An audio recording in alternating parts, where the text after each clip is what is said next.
Dwight D. Eisenhower was one of the most powerful men in the world, Supreme Commander of the Allied forces in World War II, and the 34th President of the United States. But while history remembers him for D-Day and the Cold War, his family life was marked by profound tragedy and quiet legacy. Today, we're diving into the lives of his two sons, John Eisenhower, who lived a life of duty, diplomacy, and deep historical insight, and Dwight Eisenhower, lovingly called Icky, whose brief life left a permanent scar on his famous father. What happened to them? Number 2. Dwight Icky Eisenhower. Dwight Eisenhower was born on September 24, 1917, in the infirmary at Fort Sam Houston, Texas. At the time, his father Dwight was a young captain in the U.S. Army, posted far from home training soldiers in trench warfare. Dowd's birth was healthy and smooth, and his mother Mamie was thrilled to welcome their first child. She nicknamed him Little Ike, which quickly became Icky. For the first few months, Ike didn't even meet his son. He was stationed at Fort Oglethorpe in Georgia, and by the time he saw Dowd for the first time, right after Christmas, Mamie herself was sick with pneumonia. For months at a time, Ike would be absent, chasing assignments while Mamie and Icky stayed with family in Denver. By 1918, after the armistice ended World War I, Ike was transferred to Fort Meade, Maryland. But again, housing was a problem. So Mamie and Icky returned to Denver, where Mamie's family helped raise him. When the family finally reunited in 1920, they created what felt like their first real home.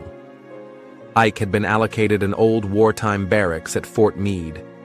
They fixed it up and made it livable. Icky turned 3 that year, and his charm made him a favorite among the troops. The soldiers even made him a miniature uniform and called him the mascot of the Corps. Dwight Eisenhower later wrote that he'd never been prouder. He'd show off his son at every opportunity. Mamie was beaming. This was the happiest the family had been, but it didn't last. On Christmas Eve 1920, Icky fell sick, scarlet fever. At the time, there was no treatment. The little boy was quarantined. Mamie got sick too, and on the morning of January 2nd, 1921, with Mamie still recovering, Ike was alone when Icky died in his arms. Ike would later say, "This was the greatest disappointment and disaster in my life, the one I have never been able to forget completely." Icky was buried in Denver in the Dowd family plot. But in 1966, Eisenhower, then aging and in poor health, had his son reinterred at the Eisenhower Presidential Library in Abilene, Kansas. Today, Icky lies beside his parents in a quiet white chapel, a symbol of a life short but deeply remembered. Number 1. John Eisenhower. When John Sheldon Dowd Eisenhower was born on August 3, 1922, the Eisenhowers were still grieving the loss of Icky. He was born in Denver, Colorado, while Ike was stationed in Panama. Because of concerns about health care in the tropics, Mamie chose to stay with her parents for the delivery. Growing up as a military child meant John's life was one of constant change. The family bounced from post to post: France, Washington, D.C., the Philippines.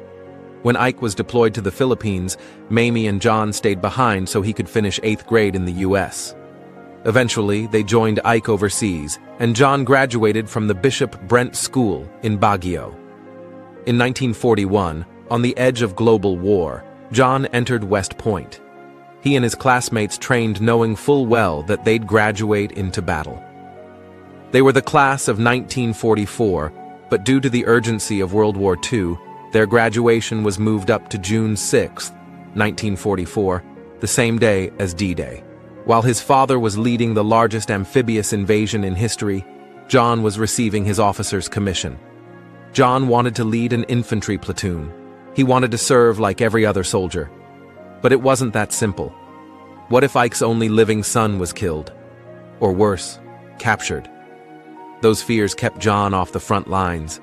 He spent the war in administrative and intelligence roles in England and Germany. In 1947, he married Barbara Thompson, daughter of Colonel Percy Thompson. Together they had 4 children: David, Anne, Susan, and Mary.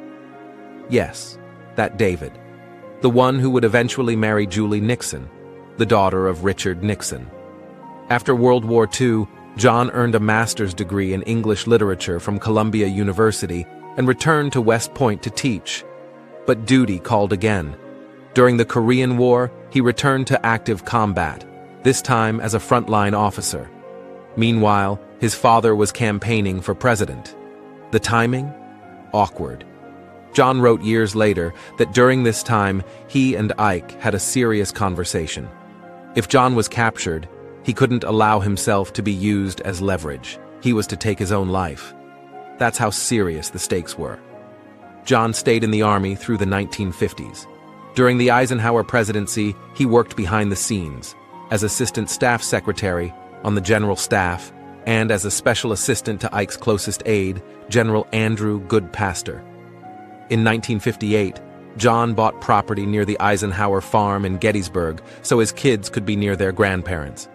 He retired from active service in 1963, but continued in the reserves, eventually reaching the rank of Brigadier General. Then came his diplomatic career. In 1969, Richard Nixon, now his daughter-in-law's father, appointed John U.S. Ambassador to Belgium. He served until 1971, earning praise for his steady hand and deep military insight. He later worked under Gerald Ford as chairman of the President's Advisory Committee on Refugees. And throughout the 1970s and 80s, he took on other behind-the-scenes government roles, especially relating to military classification and veterans affairs. John was more than a soldier and diplomat. He was a writer, and a very good one. His books include The Bitter Woods, 1969, A Study of the Battle of the Bulge, So Far from God, 1989, A Deep Dive into the Mexican-American War, Yanks, 2001, focused on American participation in World War II Strictly Personal, 1974, a memoir about his life with his father. He also wrote biographies, essays, and was a respected voice in military history circles. His tone was clear, reflective, and even self-critical. He didn't romanticize war, he tried to understand it. John also stayed politically active, in a quiet, thoughtful way. He didn't chase attention, but he occasionally published op-eds and interviews, particularly warning against American overreach in foreign conflicts. In his later years, he continued writing, speaking, and engaging with historians. He was often asked to reflect on the legacy of his father, and though he admired Ike greatly, he was always quick to remind people, "My father was not perfect." John Eisenhower passed away in December 2013 at age 91 at his home in Trapa, Maryland. He was buried at West Point, where his military journey began. Full circle. One lived a short life that changed the course of his parents forever. The other lived a long life of service.